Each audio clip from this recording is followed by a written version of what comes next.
So good morning guys. तो चलिए start करते हैं आज के यानी कि 27 दिसंबर के इंपॉर्टेंट करंट अफेयर्स को। देखिए पहला प्रश्न क्या है। अभी हाल ही में जारी गुड गवर्नेंस की ताजा रैंकिंग में कौन सा राज्य टॉप पे रहा है? तो आंसर होगा गुजरात। तो अभी केंद्र सरकार ने राज्यों और केंद्र शासित प्रदेशों के लिए गुड गवर्नेंस रैंकिंग 2021 को जारी किया है, जिसमें अगर राज्यों की बात करें तो गुजरात टॉप पे रहा है, सेकंड पे महाराष्ट्र और तीसरे पे रहा गोवा है। वहीं अगर केंद्र शासित प्रदेशों में यूनियन टेरिटरीज में बात करेंगे तो दिल्ली टॉप पे रहा। अभी आपको पता है गुड गवर्नेंस डे यानी कि सुशासन दिवस, ये अभी हमने 25 दिसंबर को मनाया, अटल जी की जयंती को मनाते हैं। और अभी गुड गवर्नेंस वीक ये हमने 20 से 25 दिसंबर तक मनाया था, जिसकी थीम क्या रही? प्रशासन गांव की ओर। अब बात यहाँ पे गुजरात की हो रही है, तो ये रहा मैप में गुजरात। देखो इसकी कैपिटल क्या है? गांधीनगर, जो कि निर्वाचन क्षेत्र है आपके गृह मंत्री या सहकारिता मंत्री अमित शाह का। मुख्यमंत्री नए बन गए भूपेंद्र पटेल उनका नाम है। गवर्नर आचार्य देवव्रत है। अच्छा बताओ, भारत के किस शहर को स्पोर्ट्स सिटी के रूप में विकसित किया जाएगा? तो आंसर होगा अहमदाबाद। और अभी अहमदाबाद में ही आपके गृह मंत्री अमित शाह ने उमिया माता मंदिर की आधारशिला भी रखी थी। और 2022 में डिफेंस एक्सपो का आयोजन ये गांधीनगर गुजरात में किया जाएगा। और पूजा बदलानी का नाम आपने सुना होगा, ये अहमदाबाद गुजरात की रहने वाली है। अभी इनका नाम न्यूज में क्यों था? क्योंकि Mrs India worldwide queen का खिताब जीता था इन्होंने। अभी आरबीआई के अनुसार देश का सबसे बड़ा मैन्युफैक्चरिंग हब कौन सा राज्य बन रहा है? तो आंसर होगा गुजरात। और गुजरात का जो डांग जिला है वो 100% जैविक खेती वाला जिला घोषित किया गया था। गुजरात ने भी गो ग्रीन योजना भी शुरू की थी, वतन प्रेम योजना भी शुरू की थी। और गुजरात के कुनरिया गांव में बालिका पंचायत का आयोजन भी हुआ था। और गुजरात हाईकोर्ट सभी अदालती कार्यवाही का यूट्यूब पर सीधा प्रसारण करने वाला पहला हाईकोर्ट बना था। उसके अलावा भारत का पहला हरित औद्योगिक शहर ये बना कांडला स्पेशल इकोनॉमिक जोन यानी कि विशेष आर्थिक क्षेत्र। अभी गुजरात ने ई नगर मोबाइल एप्लीकेशन को भी लॉन्च किया था। और बताओ गुजरात के कितने स्थल यूनेस्को के विश्व धरोहर सूची में शामिल हैं? तो आंसर होगा 4। अभी चौथा बना था धोलावीरा, जो कि देश का 40वां है। धोलावीरा ये हड़प्पा सभ्यता है जिसका स्थानीय नाम है कोटड़ा दा टिम्बा। और भारत का पहला समुद्री मध्यस्थता केंद्र ये बनेगा गुजरात के गांधीनगर में। और दुनिया का पहला सीएनजी टर्मिनल स्थापित किया जाएगा गुजरात के भावनगर में। भारत का सबसे बड़ा मल्टी मॉडल लॉजिस्टिक पार्क बनेगा गुजरात के अहमदाबाद में। और दुनिया का सबसे बड़ा क्रिकेट स्टेडियम ये अहमदाबाद में ही है, मोटेरा स्टेडियम, या जिसे आप प्रधानमंत्री नरेंद्र मोदी के नाम पे जानते हो, नरेंद्र मोदी। और हाँ गाइस, देखिए इंडिया के टॉप बैंक एडुकेटर्स एक बार फिर अनअकैडमी पर आपके लिए ला रहे हैं ढेर सारी फ्री क्लासेस। तो अनअकैडमी की हर क्लास कंडक्ट की जाती है आपके बैंक की हर परीक्षा की तैयारी को और भी ज्यादा मजबूत करने के लिए। और ये सारी फ्री क्लासेस आपको मिलेंगी अनअकैडमी पर, जहां पर आप अपने फेवरेट टीचर के साथ अपने घर से अपने पर्सनल शेड्यूल के हिसाब से पढ़ सकते हैं। और अनअकैडमी की हर क्लास आप लाइव नहीं तो बाद में रिकॉर्डेड सेशन के द्वारा भी अटेंड कर सकते हैं। और अगर आप चाहें तो क्लास को डाउनलोड करके ऑफलाइन भी देख सकते हैं। और आप लाइव क्लास में आस्क अ डाउट फीचर के द्वारा टीचर से अपने डाउट भी क्लियर करवा सकते हैं। और आप लाइव क्विजेज और टेस्ट सेशन भी अटेंड कर सकते हैं, जहां पर आपको अपनी लाइव रैंकिंग भी देखने को मिलेगी। और अनअकैडमी पर टोटल 12 भाषाओं में क्लासेस कंडक्ट होती है, तो आप अपनी फेवरेट भाषा में क्लास अटेंड कर सकते हैं। आप अपने टीचर के साथ इंटरेक्ट कर सकते हैं, लाइव पोल में पार्ट ले सकते हैं। और ये सभी फीचर आपको मिलेंगे एक ही प्लेटफॉर्म पर, एक ही सब्सक्रिप्शन के साथ। तो आज ही सब्सक्राइब करें अनअकैडमी पर और इन सभी बेनिफिट्स का लाभ उठाइए। और हाँ देखिए, अगर आप मेरा कोड जो कि है क्रेक एग्जाम 10 यूज करते हैं तो आपको एडिशनल 10% का इंस्टेंट डिस्काउंट भी मिलता है। तो आपको इन सभी क्लासेस के जो लिंक हैं वो नीचे डिस्क्रिप्शन में मिल जाएंगे, तो वहां जाकर के आप इन सबका बेनिफिट उठा सकते हैं। अभी हम बढ़ते हैं आगे। स्टेडियम। और गुजरात में ही देखो आपको विश्व प्रसिद्ध सोमनाथ मंदिर भी मिलेगा, जिसके अभी ट्रस्टी के अध्यक्ष बन गए हैं प्रधानमंत्री नरेंद्र मोदी। और इस पद को संभालने वाले ये दूसरे प्रधानमंत्री हैं, पहले थे मोरारजी देसाई। ड्रैगन फ्रूट का नाम बदलकर अभी गुजरात ने कमलम कर दिया है। और भारत का पहला समुद्री संग्रहालय ये स्थापित किया गया गुजरात के लोथल में। और भारत का पहला डायनासोर पार्क व म्यूजियम ये गुजरात के महिसागर जिले में बनाया गया। और सूरत ये किस नदी के किनारे स्थित है? तापी नदी के किनारे, जिसको सिल्क सिटी या डायमंड सिटी भी कहते हैं। और देश का पहला प्रवासी सेल ये सूरत में तो खोला गया है। तो गुजरात से ये कुछ इंपॉर्टेंट पॉइंट्स मैंने आपको बताया, इनको ध्यान रखना। बढ़ते आगे। फिर बताइए, अभी हाल ही में किस राज्य ने आबकारी अधिनियम में संशोधन कर शराब के सेवन की आयु सीमा 25 वर्ष से घटाकर 21 वर्ष कर दी है? तो आंसर होगा हरियाणा ने। तो अभी हरियाणा सरकार ने अपनी आबकारी अधिनियम में संशोधन करके शराब खरीदने, बेचने और पीने की आयु सीमा को 25 वर्ष से घटाकर 21 वर्ष कर दिया है। एक्चुअली में हरियाणा आबकारी अधिनियम 1914 में प्रावधान है कि 25 वर्ष से अधिक आयु के किसी भी व्यक्ति को किसी भी देशी शराब के निर्माण की लीज दी जा सकती है। और आपको बता दूं, अभी हाल ही में दिल्ली में भी इस उम्र सीमा को घटा करके 21 साल कर दिया गया। अच्छा, इसी तरह से आपको याद रखना है, भारत की सबसे उम्रदराज छात्रा जिनका नाम था भागीरथी अम्मा, अभी उनका 107 वर्ष की उम्र में निधन हो गया। और 25 साल की आयशा अजीज ये बनी थी भारत की सबसे कम उम्र की महिला पायलट। और पाकिस्तानी पर्वतारोही हैं जिनका नाम है शहरोज काशिफ, ये दुनिया की दूसरी जो सबसे ऊंची चोटी है ना K2, उस पर चढ़ाई करने वाले दुनिया के सबसे कम उम्र के व्यक्ति बने थे। और अभी हमने पढ़ा भी था कि भारत में अब लड़कियों की शादी की उम्र 18 नहीं 21 वर्ष होगी। वैसे राज्यपाल, उपराष्ट्रपति या फिर राष्ट्रपति, इनके लिए न्यूनतम आयु कितनी है? 35 वर्ष है। और प्रधानमंत्री के लिए 25 वर्ष है। तो इसी तरह से आप कह सकते हो लोकसभा के लिए न्यूनतम आयु क्या होगी? 25 वर्ष। और राज्यसभा के लिए 30 वर्ष होगी। और हाई कोर्ट में कोई चीफ जस्टिस है तो उसके रिटायरमेंट एज होगी 62 ईयर। और सुप्रीम कोर्ट की चीफ जस्टिस के लिए रिटायरमेंट एज है 65 ईयर। अब बात तो यहाँ पे हरियाणा की हो रही है ना, तो ये रहा मैप में हरियाणा। देखो, हरियाणा की कैपिटल चंडीगढ़ है और चंडीगढ़ में ही लगा है भारत का सबसे ऊंचा एयर प्यूरिफायर टावर।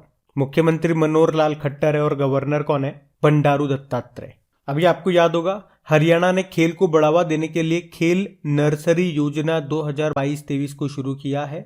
और अभी यहाँ के मुख्यमंत्री जो है मनोहर लाल खट्टर, उन्होंने मॉडर्न इंडिया नाम से एक बुक को लॉन्च किया जिसे लिखा है पूनम दलाल दहिया ने। यहीं पे ही उत्तम बीज पोर्टल भी अभी लॉन्च हुआ था। और हरियाणा सरकार ने ही सरकारी कर्मचारियों के राजनीति और चुनाव में भाग लेने पर प्रतिबंध लगा दिया। यहीं पे ही समर्पण पोर्टल भी शुरू हुआ। मेरा पानी मेरी विरासत योजना शुरू हुई। और हरियाणा का जो हिसार इंटरनेशनल एयरपोर्ट है उसका नाम महाराजा अग्रसेन के नाम पे कर दिया गया। उसके अलावा प्रधानमंत्री कुसुम योजना के तहत ऑफ ग्रिड सोलर पंपों की स्थापना में देश में पहले स्थान पर रहा था हरियाणा। यहीं पे ही हर हित स्टोर योजना शुरू हुई थी। और राफेल विमान को भारतीय वायुसेना में कहां से शामिल किया गया था? अंबाला एयरबेस हरियाणा से। और देश का पहला ग्रेन एटीएम ये लगाया गया गुरुग्राम हरियाणा में, जहां पे आपको हेडक्वार्टर भी मिलेगा इंटरनेशनल सोलर लाइंस का। और यहीं पे प्राणवायु देवता पेंशन योजना शुरू होती है। संजीवनी परियोजना यहाँ पे शुरू होती है। और ऑक्सीजन ऑन व्हील्स पहल शुरू होती है हरियाणा के करनाल में। यहीं पे आपको नेशनल डेयरी रिसर्च इंस्टीट्यूट भी मिलेगा। देश की पहली एयर टैक्सी सेवा ये शुरू हुई हिसार और चंडीगढ़ के बीच में। तो ये सारे पॉइंट ध्यान रखना आप। बढ़ते आगे। फिर बताइए, एप्रेट्यूड ये दुनिया की पहली इंजेक्शन योग्य दवा है जिसे किस बीमारी के लिए मंजूरी दी गई? तो आंसर होगा एड्स। तो अभी फूड एंड ड्रग एडमिनिस्ट्रेशन ने HIV संक्रमण के जोखिम को कम करने के लिए दुनिया की पहली इंजेक्शन योग्य दवा को मंजूरी दी है। इस इंजेक्शन योग्य दवा को एप्रेट्यूड कहा जाता है और ये HIV की रोकथाम के लिए दैनिक गोलियों का विकल्प प्रदान करती है। अच्छा चलो मुझे बताओ, अभी किस देश ने कोविड-19 के खिलाफ पहली गोली जिसका नाम है पैक्सलोविड इसको मंजूरी दी? तो आंसर होगा USA। और अगर आपसे पूछा जाए एग्जाम में कि 100% टीकाकरण मतलब टीके के दोनों डोज लगाने वाला पहला यूनियन टेरिटरी बन गया कौन सा? अंडमान निकोबार। पहला राज्य बन गया कौन सा? हिमाचल प्रदेश। पहला जिला बन गया कौन सा? हिमाचल प्रदेश का किन्नौर जिला। पहला गांव बन गया कौन सा? जम्मू कश्मीर का वयान गांव। अच्छा, एड्स की बात हुई है तो वर्ल्ड एड्स डे कब मनाते हैं? 1 दिसंबर को। और इस बार थीम क्या थी? असमानताओं को समाप्त करें, एड्स का अंत करें। ध्यान रखना ये। बढ़ते आगे। फिर बताइए, अभी हाल ही में मोस्ट इनोवेटिव रिसर्च इंस्टीट्यूशंस में किसने पहला स्थान प्राप्त किया? तो आंसर होगा IIT रुड़की। तो अभी भारतीय उद्योग परिसंघ यानी कि कॉन्फेडरेशन ऑफ इंडियन इंडस्ट्री ने औद्योगिक नवाचार पुरस्कारों इंडस्ट्रियल इनोवेशन अवार्ड्स के लिए IIT रुड़की को चुना है। और इस साल most innovative research institutions category में आईआईटी रुड़की ने पहला स्थान हासिल किया। दूसरे नंबर पर रहा आईआईटी मद्रास और तीसरे स्थान पर रहा Indian National Centre for Ocean Information Services Hyderabad. देखो, आईआईटी रोपड़ की बात करेंगे, दुनिया का पहला plant based smart air purifier इन्होंने बनाया था जिसका नाम रखा था U Breathe Life. IIT Madras, इसने पहला स्वदेशी मोटर चलित व्हील चेयर बनाया था जिसका नाम है नियो बोल्ट। और आईआईटी मद्रास ने अभी एनबी ड्राइवर नाम से आर्टिफिशियल इंटेलिजेंस बेस्ड गणितीय मॉडल भी बनाया था। तो ध्यान रखना, बढ़ते आगे। फिर बताइए, अभी आरबीएल बैंक के एमडी सीईओ ने इस्तीफा दे दिया, उनका नाम क्या है? विश्ववीर आहूजा। तो अभी आरबीएल बैंक के जो अभी तक एमडी सीईओ थे विश्ववीर आहूजा, उन्होंने अपने पद से इस्तीफा दे दिया। उसके अलावा अभी राजीव आहूजा को अंतरिम एमडी सीईओ बनाया गया, मतलब जब तक कोई नई नहीं आ जाते तब तक ये काम संभालेंगे, इसका मतलब ये हो गया इंतरिम का मतलब। बाकी इत्तर डेविस अभी उज्जीवन स्मॉल फाइनेंस बैंक के एमडी सीईओ बने। बलदेव प्रकाश जम्मू कश्मीर बैंक के एमडी सीईओ बने थे। और प्रदीप कुमार पांजा कर्नाटक बैंक के अध्यक्ष बने। ये कर्नाटक बैंक जिसकी स्थापना होती है 1927 में, हेडक्वार्टर है मंगलुरु में। बढ़ते आगे। बताइए, अभी हाल ही में गुजरात के जो मुख्यमंत्री हैं उन्होंने किस माइक्रो ब्लॉगिंग साइट का गुजराती संस्करण लॉन्च किया? तो आंसर होगा कू। तो अभी गुजरात के मुख्यमंत्री भूपेंद्र पटेल ने भारतीय बहुभाषी माइक्रो ब्लॉगिंग साइट कू का गुजराती संस्करण लॉन्च किया है। तो ये एप्लीकेशन लोगों को अपनी मातृभाषा का उपयोग करके सामग्री साझा करने और दूसरों के साथ जुड़ने में सक्षम बनाता है। तो गुजराती लॉन्च के साथ कू अब हिंदी, मराठी, कन्नड़, तमिल, तेलुगु, असमिया, पंजाबी, बंगाली और अंग्रेजी सहित 10 भाषाओं में उपलब्ध है। कू से आपको याद आएगा, चलो बताओ भी किस देश के राष्ट्रपति ने कू एप्लीकेशन में अपना अकाउंट बनाया था? आंसर होगा नाइजीरिया। नाइजीरिया के राष्ट्रपति मुहम्मदु बुहारी ने। तो ये ध्यान रखना आप। बढ़ते आगे। बताइए, United nation office on drugs and crime के अनुसार अफीम यानी कि ओपियम का शीर्ष उत्पादक देश कौन सा है? तो आंसर होगा अफगानिस्तान। तो United nation office on drugs and crime के अनुसार अफगानिस्तान अफीम पोस्त का शीर्ष उत्पादक है। और 2021 तक अफगानिस्तान की फसल दुनिया भर में अवैध हेरोइन उत्पादन के 90% से अधिक के लिए जिम्मेदार है। अफगानिस्तान ने पिछले सीजन के दौरान लगभग 6800 टन का उत्पादन किया था। अच्छा चलो मुझे बताओ, निजी इस्तेमाल के लिए भांग को मंजूरी देने वाला पहला यूरोपीय देश कौन सा बना? तो आंसर होगा माल्टा। लेकिन अगर पूछा जाए किस देश ने औषधीय उपयोग के लिए भांग की खेती को भी लीगल कर दिया था, तो आंसर होगा लेबनान। और अगर मैं आपसे पूछूं, अफगानिस्तान से भारत के निकासी मिशन को क्या नाम दिया गया था? ऑपरेशन देवी शक्ति। ध्यान रखना। बढ़ते आगे। चलिए बताइए, अभी हाल ही में जारी जेम्स वेब स्पेस टेलीस्कोप को किसने लॉन्च किया? तो आंसर होगा नासा। तो अभी नासा ने जेम्स वेब स्पेस टेलीस्कोप को लॉन्च किया है, जो कि दुनिया का सबसे बड़ा और सबसे शक्तिशाली स्पेस टेलीस्कोप है। ये नासा के 31 साल पुराने हबल टेलीस्कोप से ज्यादा शक्तिशाली है। इसे ब्रह्मांड की गहराई समझने और 13.5 अरब साल पहले बनी आकाश गंगाओं और सितारों का निरीक्षण करने के लिए डिजाइन किया गया है। देखो, नासा मतलब होता है national aeronautics and space administration.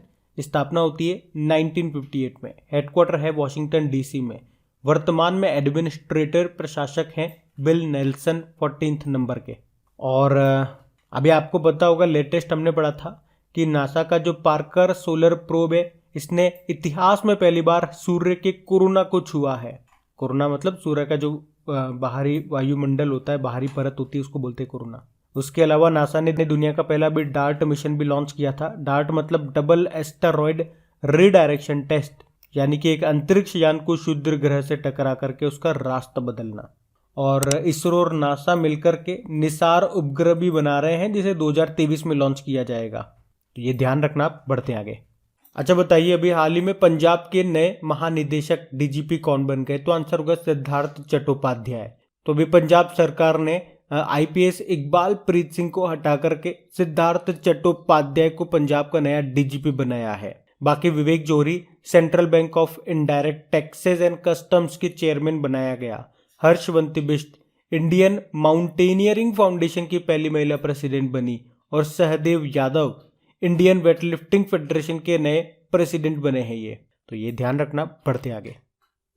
अच्छा बताओ, अगथियार एक संत और चिकित्सक थे, किसके? सिद्ध के। तो अगथियार ये सिद्ध चिकित्सा पद्धति से जुड़े हैं। ये भारतीय उपमहाद्वीप में उत्पन्न स्वास्थ्य सेवा की सबसे पुरानी परंपराओं में से एक है। इसे आधिकारिक तौर पर भारत में आयुष प्रणालियों में से एक के रूप में मान्यता दी गई है। और आपको बता दूं, आयुष मंत्रालय यह हर साल अगथियार के जन्मदिन को ये सिद्ध दिवस के रूप में मनाता है। इस बार अभी 23 दिसंबर को आयुष मंत्रालय ने 5वां सिद्ध दिवस मनाया। वैसे आयुष मंत्री कौन है? सर्बानंदा सोनोवाल है। शिपिंग मंत्रालय भी इन्हीं के पास है। तो बात करेंगे कल के वीडियो में पूछे गए प्रश्न के उत्तर की। तो कल के वीडियो में क्या पूछा था कि एशियाई चैंपियंस ट्रॉफी पुरुष हॉकी टूर्नामेंट का खिताब किसने जीता? तो आंसर होगा साउथ कोरिया ने। दूसरे नंबर पर जापान और तीसरे पर रहा था भारत। तो आप सभी ने प्रश्न का बिल्कुल सही उत्तर दिया। और गाइस, सेशन अच्छा लगा लाइक जरूर कर देना और दोस्तों के साथ में शेयर जरूर कर देना। इन सभी का क्विज आपको मिल जाएगा आपकी क्रैक एग्जाम एप्लीकेशन पे, वहीं पे आप इसकी PDF भी डाउनलोड कर सकते हो। Thank you guys.